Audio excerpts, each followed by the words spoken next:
The conference chamber smelled wrong. Captain Sarah Chen noticed it the moment the atmospheric processor cycled, something acidic beneath the filtered air, like copper and ozone mixed with fear. She stood at parade rest beside Ambassador Wei, watching the Calthene delegation filter through the crystalline archway. Their chitin gleamed under the station's lights, deep purple fading to black at the joints where their exoskeletons flexed. The Queen entered last, twice the height of her drones, her crown of sensory stalk sweeping the room in calculated arcs. "They're scanning for weapons," Chen murmured. Wei didn't turn. "Let them look." The negotiations had stalled 3 weeks ago when the Calthene discovered human history. Not the sanitized version the diplomatic corps preferred, the real thing. Wars spanning millennia. Body counts in the millions, technologies designed solely to end life more efficiently. The Queen had called humans primitive death worlders and threatened to withdraw from the treaty that would have opened 6 sectors to human exploration. Now they were here for final talks. Or final rejections. The Queen settled onto her platform, mandibles clicking in what the translation matrix rendered as formal greeting. Her compound eyes fixed on Wei, then shifted to Chen. The Marine stood perfectly still, dress uniform crisp, hands empty and visible. She'd left her sidearm in the quarters. Protocol demanded it. "Ambassador Wei." The Queen's voice resonated through the chamber, the translator converting her chemical signals to words. "We have reviewed your species' records more thoroughly. The violence troubles us deeply. You wage war as naturally as you breathe." Wei opened his mouth, but the Queen's stalk snapped toward him, cutting him off. "We find a pattern. Your species has creative rules for killing, classifications, prohibitions. You name certain acts crimes even during war." Her stalks quivered. "This confuses us. How does one commit crimes when the entire purpose is death?" The chamber went silent. Chen felt the weight of 6 Calthan warriors shifting behind their queen, felt the ambassador's hesitation beside her. This wasn't in the briefing. This was off script. Wei recovered quickly. "Your Majesty, the laws of war exist to minimize suffering even during—" No. The Queen's stalks locked on to Chen. "Not you, Ambassador." The warrior. "She understands what you cannot." Every eye in the room turned to Chen. She'd been a Marine for 12 years, done 3 tours on colony defense, 1 classified operation she'd never speak about. She wasn't a diplomat. She was a soldier standing in a room where the wrong word could collapse humanity's first real chance at the stars. "Your Majesty, I'm not authorized to speak for yourself." The Queen leaned forward, her platform creaking.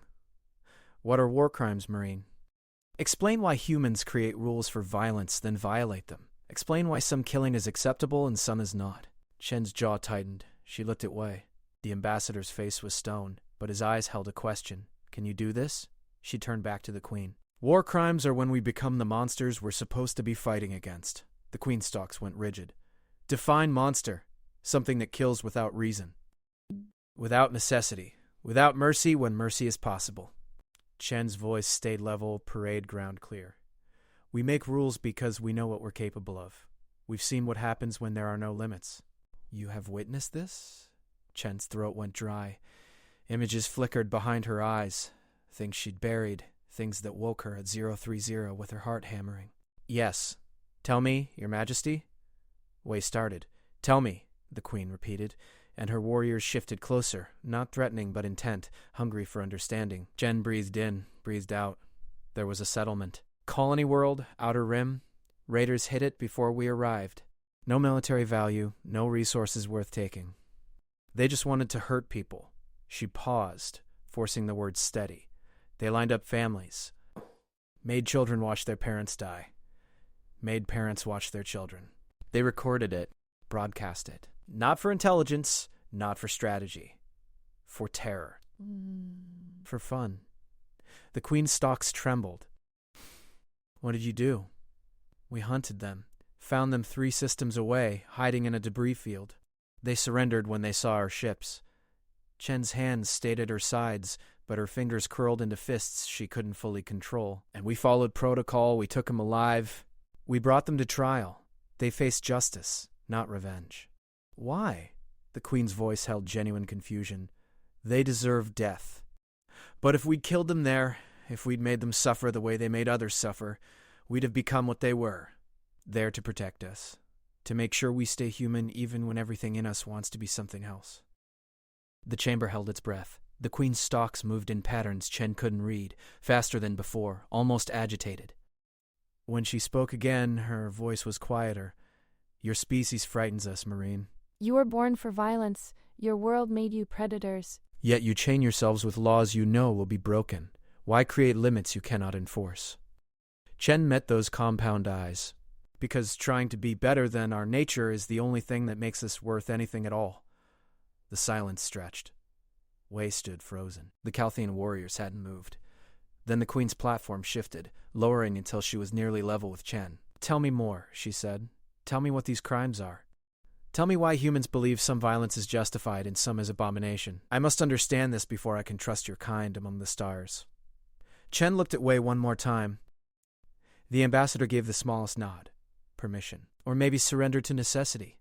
Yes, Your Majesty, Chen said, and began to explain what humanity had learned through blood and ash about the difference between war and atrocity. The queen listened, her stalks never wavering from the marine who stood between her species and understanding, between fear and something that might become alliance. Outside the viewport, stars burned cold and distant, waiting to see if humans could explain themselves well enough to walk among them. Chen kept talking. The fate of billions hung on every word, and she'd never felt the weight of her uniform more heavily than in this room, where peace and war balanced on the edge of a single conversation about the worst things her species had ever done, and the rules they'd made to try to never do them again. Queen's primary stalks tilted forward. Begin with definitions. What constitutes a war crime in human understanding? Chen shifted her weight slightly, settling into what her instructors had called the teaching stance. Strange to use it here, in a chamber designed for treaties, explaining the darkest parts of human history to an alien monarch who could end their expansion with a gesture. The Geneva Conventions outline most of it, Chen said, targeting civilians deliberately. Torture. Use of certain weapons that cause unnecessary suffering. Denial of quarter, killing enemies who surrender.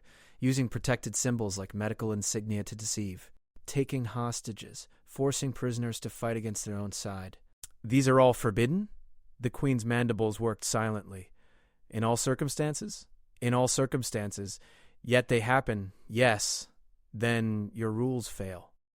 Your Majesty, the existence of violations doesn't invalidate the framework. It proves why the framework is necessary. The queen's stalk snapped toward him. You speak in diplomat circles, Ambassador. The Marine speaks in truth. Back to Chen. Why do humans violate their own laws? Chen chose her words carefully. Fear, rage, revenge. Sometimes just opportunity. When no one's watching, some people become what they are without the rules holding them back. And sometimes it's calculated. Someone decides the crime serves a purpose. Purpose. The queen repeated the word like she was tasting it. Explain. Terror tactics, breaking enemy morale by targeting their families. Extracting information through torture even though intelligence agencies know it produces unreliable data. Showing strength through cruelty to prevent future resistance. Chen's voice stayed flat, professional. It rarely works long-term, but people try it anyway. One of the Calthian warriors made a sound the translator didn't catch. The queen's stalks shifted toward him briefly, then back to Chen. Your species knows torture is ineffective, yet employs it? Some do. And they face trial when caught. When caught, the queen echoed, what of those who are not caught? Chen met her eyes. That's the failure, not of the laws themselves, but of enforcement. We're not perfect at justice, but we keep trying. The queen went still, so motionless that Chen wondered if she'd offended her. Then the stalks moved in a rippling pattern, and when the queen spoke again, her tone had shifted to something Chen couldn't quite identify through the translation. On my world, violence is ritualized. Disputes are settled through chemical combat, pheromone challenges that establish dominance without death. We have not fought a true war in 4,000 revolutions of our sun. The queen's platform rose slightly. When we discovered humans, we studied your wars. The scale horrified us. Millions dead in single conflicts. Cities destroyed. Entire populations displaced. We thought you were still primitive, still learning to be civilized. And now? Wei asked. Now I am more concerned. The queen's stalks locked onto Chen. Because you have learned. You have studied your own violence and created elaborate rules to contain it. You know precisely what constitutes unacceptable cruelty because you have done all of it and measured the cost. This means you understand war better than any species we have encountered. You are experts in death. Chen kept her face neutral, but her pulse hammered. This was going wrong. The Queen wasn't being persuaded. She was being convinced that humans were more dangerous than she'd feared. "Your Majesty," Chen said, "we created those rules because we had to, because we saw what happens without them. Show me, show you, you carry memories. I see it in how you hold yourself, the way you flinched when I asked about witnessing crimes. You have seen the cost of lawlessness in war. Show me what you saw." Wei moved between them. "Your Majesty, Captain Chen is not— Is it classified, this memory?" the Queen asked Chen directly. "No, ma'am. Is it your choice to share it?" Every instinct screamed to deflect, to maintain professional distance, to keep the nightmares locked down where they belonged, but the Queen was right. She'd seen it. She knew the cost in ways that statistics and treaties never captured. "Yes, ma'am. My choice." Wei stepped back, his expression unreadable. Chen's hand stayed at her sides, but inside she was back on Tarsus 7 3 years ago, when her unit had arrived 6 hours too late to stop what had happened in the northern settlement. The colony was agricultural. 2,000 people, mostly families.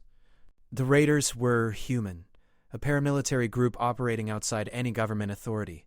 They wanted the settlement's water rights, but they'd been refused legal purchase. So they decided to take it by force and make an example that would prevent resistance elsewhere. The Queen's stalks quivered. Continue.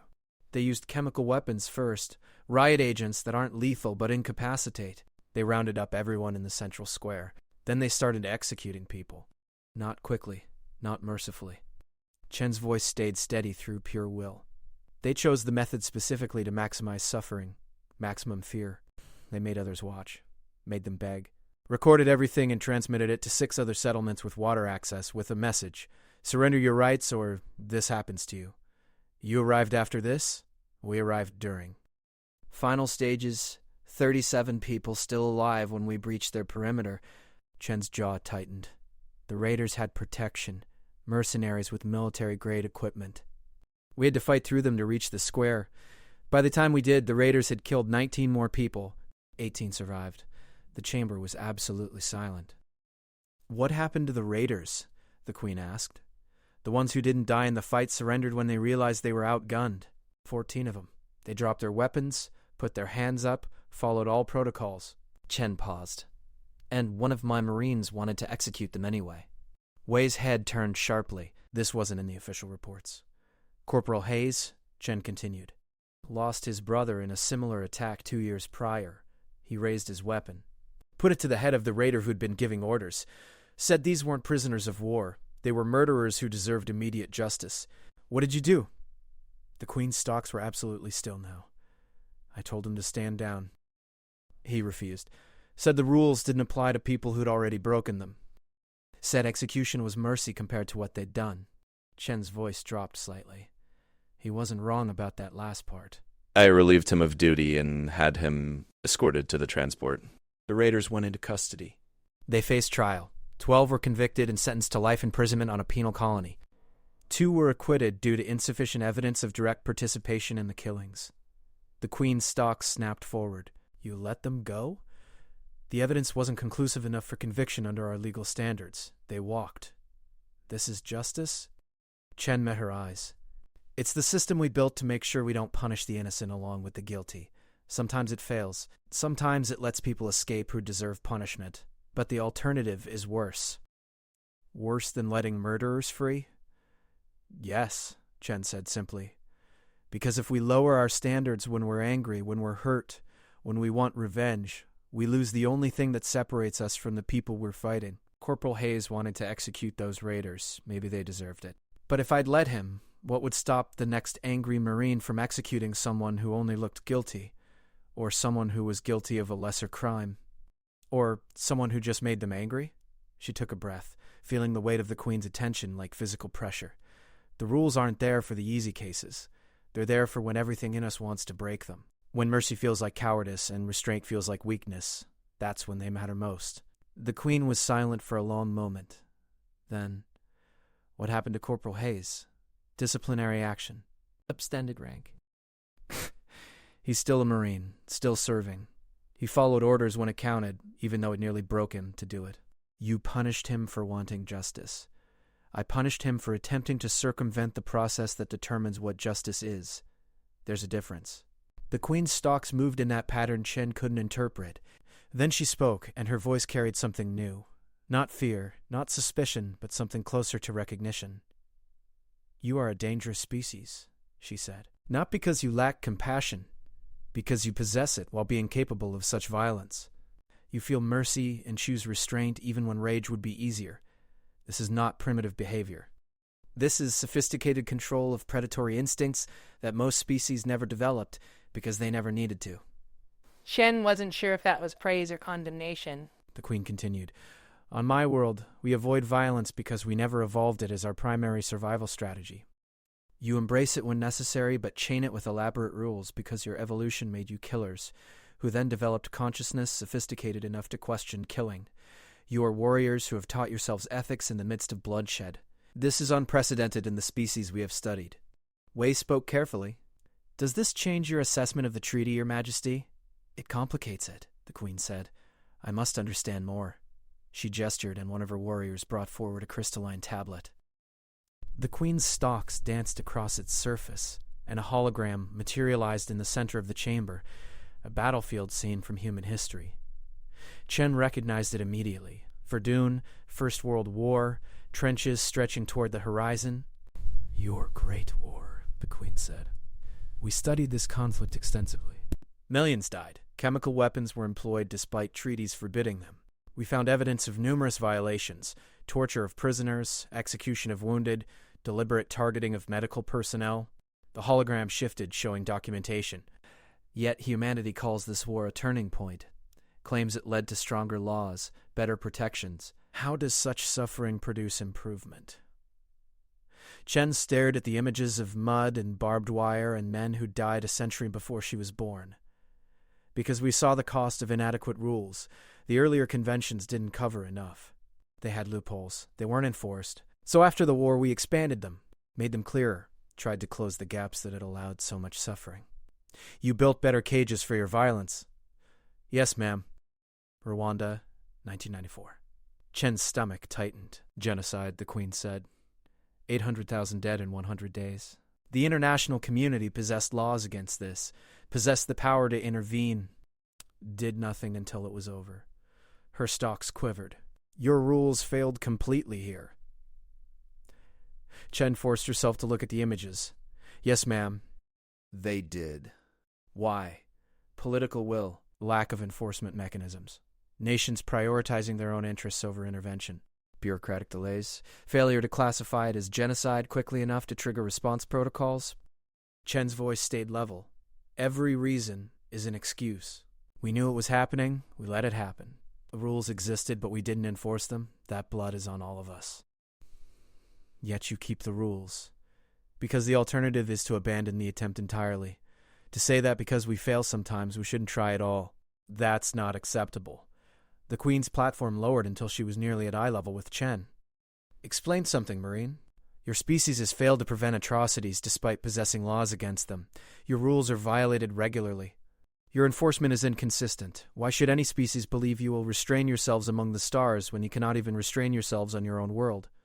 It was the core question. The entire negotiation had been dancing around. Chen felt Wei's tension beside her, felt the weight of Earth's hopes hanging on her answer. She met the queen's compound eyes and spoke the only truth she had.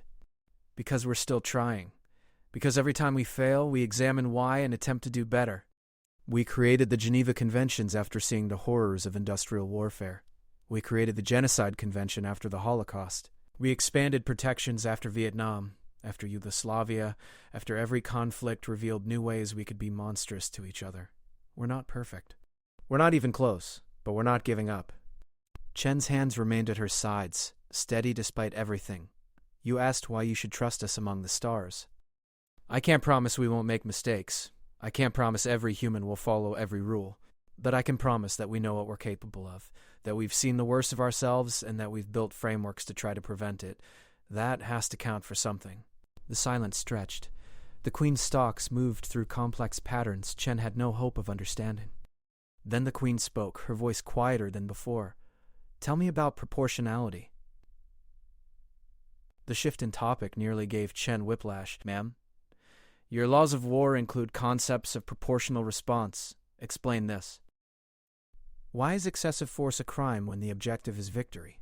Chen gathered her thoughts. Because the goal isn't just winning, it's winning in a way that leaves something worth having afterward.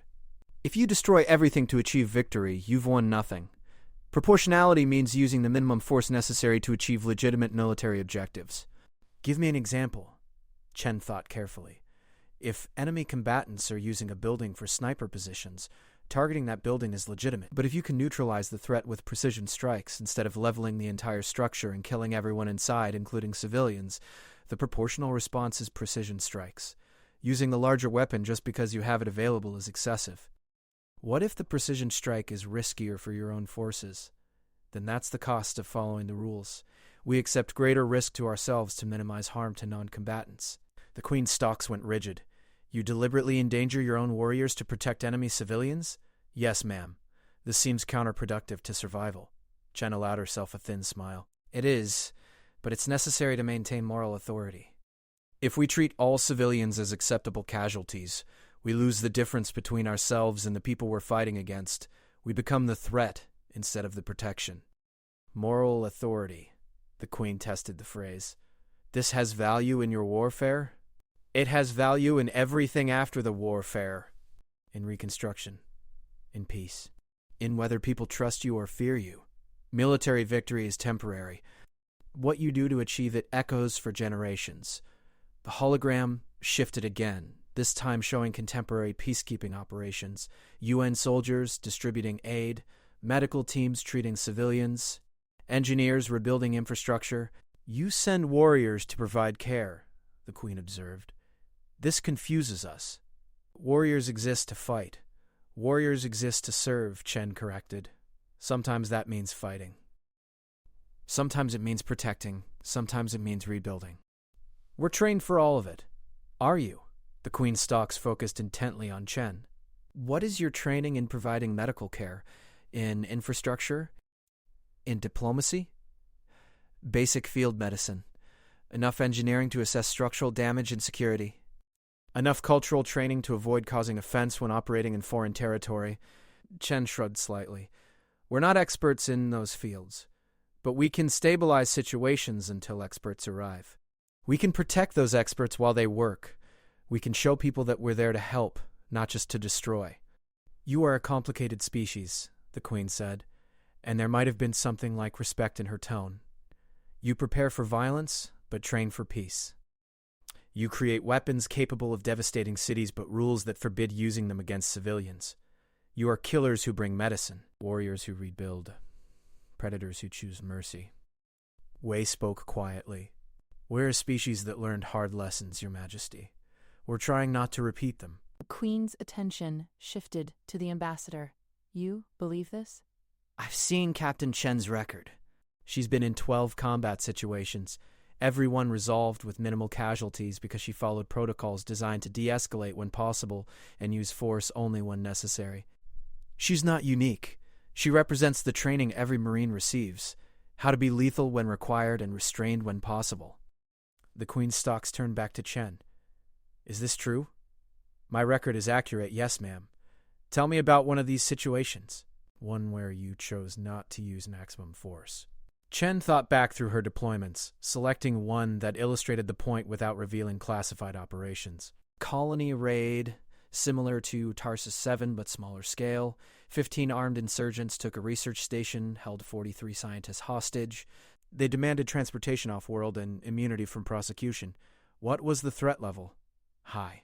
They'd already killed 2 security officers during the initial breach. They had explosives wired throughout the station. They were volatile, running on stimulants, unpredictable.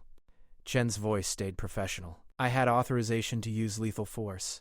We had weapons that could have breached the station and eliminated all threats within minutes, but you did not use them. 43 hostages would have died in the crossfire. So we negotiated, brought in their requested transport. Appeared to agree to their terms.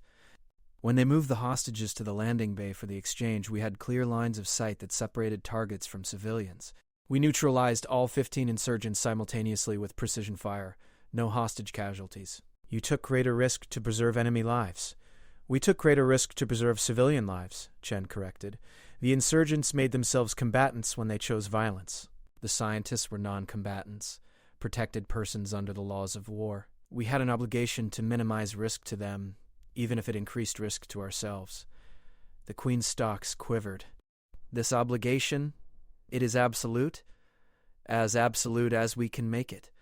Obviously, there are scenarios where protecting civilians perfectly is impossible. But the attempt is mandatory. The effort is required. The hologram shifted again, and Chen felt her blood go cold. The Queen had brought up my lie. Vietnam War, the Queen said.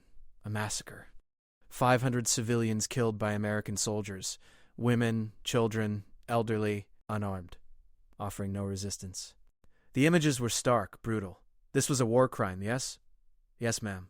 What happened to those responsible? Courts martial. Convictions. Though Chen's jaw tightened.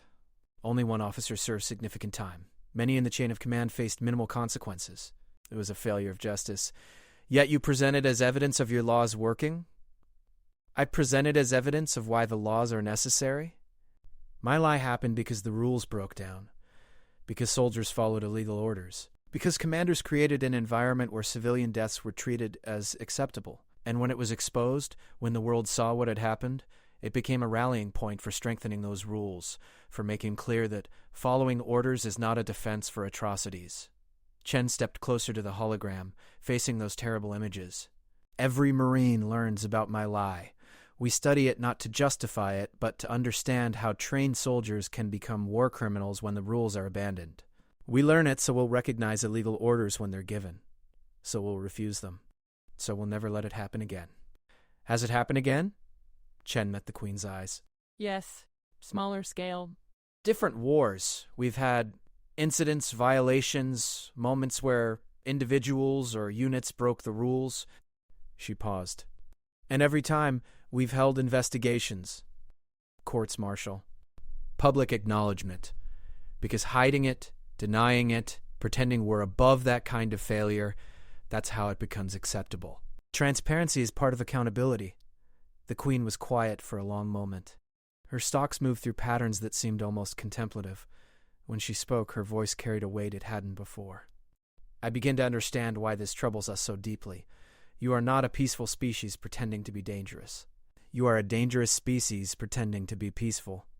No, not pretending. Trying. Genuinely attempting to be better than your nature while acknowledging that nature exists.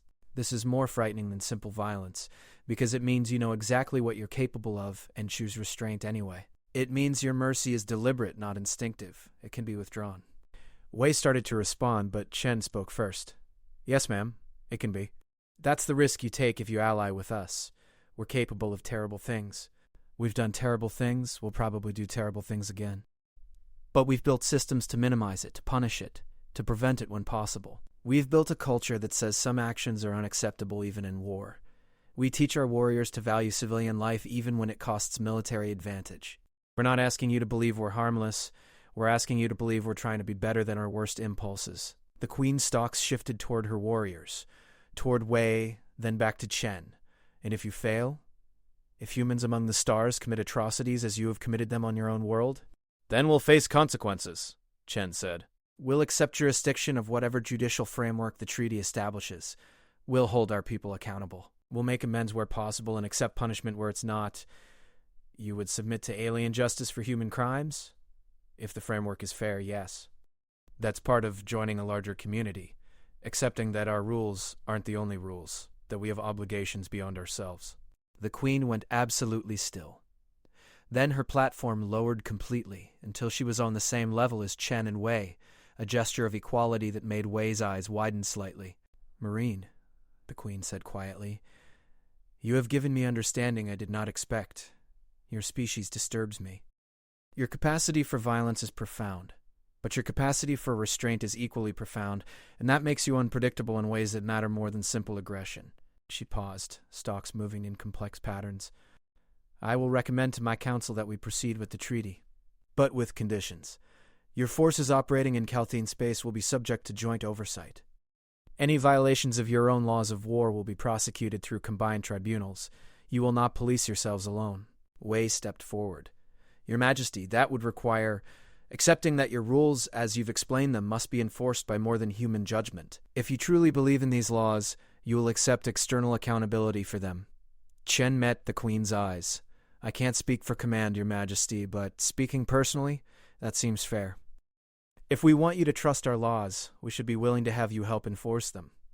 The Queen's stalks focused on Wei. Does the Marine speak for your government, Ambassador? Wei was silent for 3 heartbeats. Then, Captain Chen speaks for the principles that government is supposed to represent, Your Majesty. I believe I can convince my superiors that external oversight demonstrates our commitment to upholding the laws we've created. Then we have basis for agreement? The Queen straightened, her platform beginning to rise. I will convey this to my council. You will convey it to yours.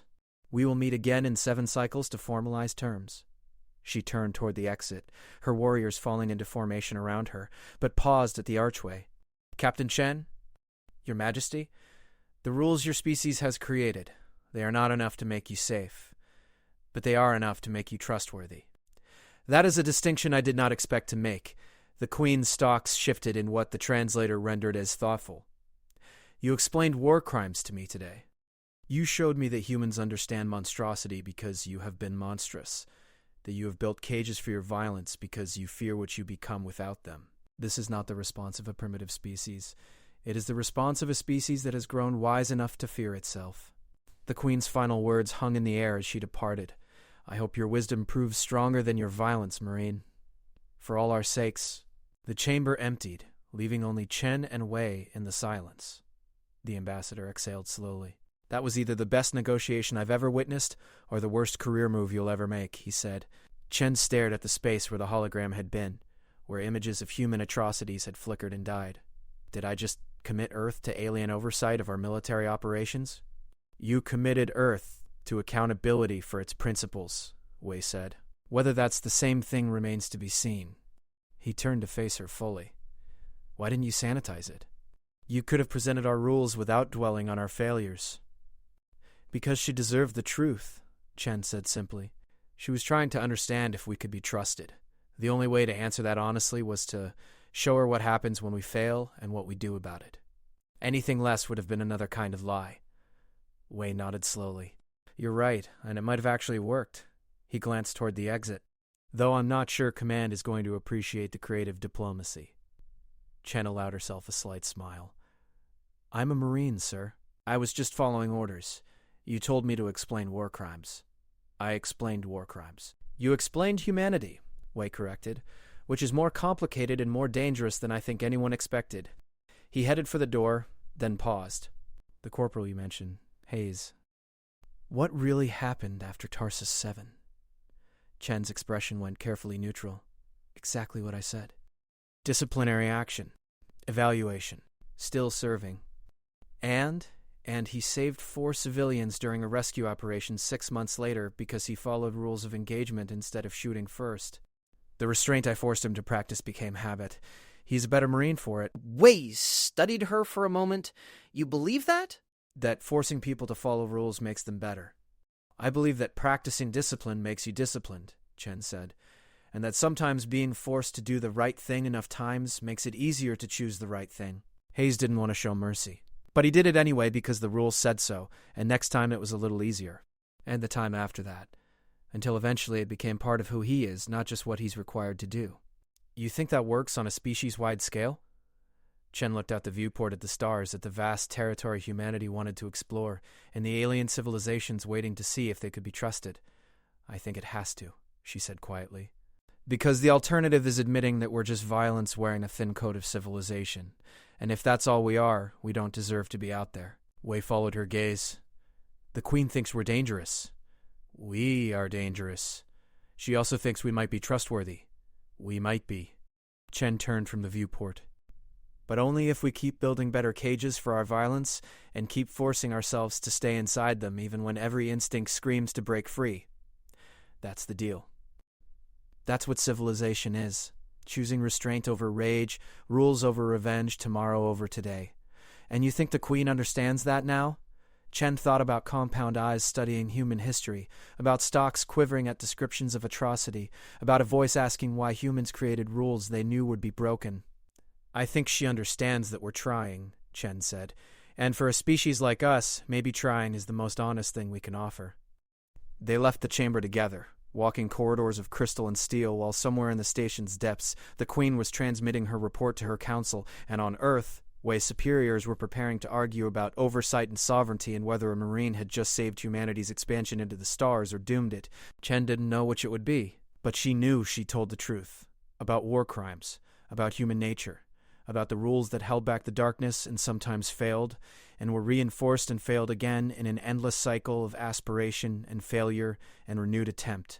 If that wasn't enough, if the Queen's Council rejected the treaty anyway, if humanity stayed confined to its own small corner of the galaxy because other species couldn't trust them to be restrained among the stars, well, maybe that was fair. Maybe that was the price of being apex predators who'd learned ethics too late to erase the blood already spilled. But Chen didn't think so, because she'd seen something in the Queen's final words, in that last gesture of lowering herself to equal height, in the acknowledgement that understanding monstrosity was a form of wisdom. The Queen was afraid of humans. That was honest. But she was also considering alliance with them. That was hope. And if an alien monarch could look at humanity's worst moments and still see possibility, then maybe humans could look at themselves with the same generosity, could acknowledge the violence while choosing the restraint, could build better cages and stronger rules and more consistent enforcement, could be, however imperfectly, the species they were trying to become instead of the species they'd been. Chen's uniform felt heavy as she walked, weighted with responsibility and history and the knowledge that she'd just explained war crimes to an alien queen and possibly changed the trajectory of human civilization in the process. But it felt right, too. Like the weight was earned, necessary, the price of wearing the uniform and speaking for a species that had learned to fear its own capacity for evil and built rules to contain it. Behind them, the conference chamber stood empty, its crystal walls reflecting starlight, holding the memory of a conversation that might have bridged the gap between species, or widened it beyond crossing. Only time would tell. But Chen had done her duty, spoken her truth, and shown an alien monarch what humanity had learned in Blood and Ash and Careful Reconstruction. That monsters who know they're monsters and try to be something better are more trustworthy than innocents who've never been tested. That rules matter most when breaking them would be easiest. That war crimes exist because humanity committed them, studied them, measured their cost, and decided never again, even knowing that never again was a promise they'd break and rebuild and break again in the endless struggle between what they were and what they wanted to be. The stars waited. Humanity waited. And somewhere between war and peace, between violence and restraint, between their worst history and their hoped-for future, a marine and an ambassador walked corridors of crystal, carrying the weight of a species trying to prove it had learned something worth knowing about the difference between victory and atrocity. The Queen would report to her council, the council would deliberate, and humanity would discover if explaining war crimes to aliens was enough to earn a place among the stars, or if some truths were too dark to forgive, no matter how hard you tried to learn from them. Chen suspected they'd find out soon enough. Until then, she had her duty, her uniform, and the memory of compound eyes that had looked at human history and seen not just monsters, but monsters trying desperately to be something more. That would have to be enough.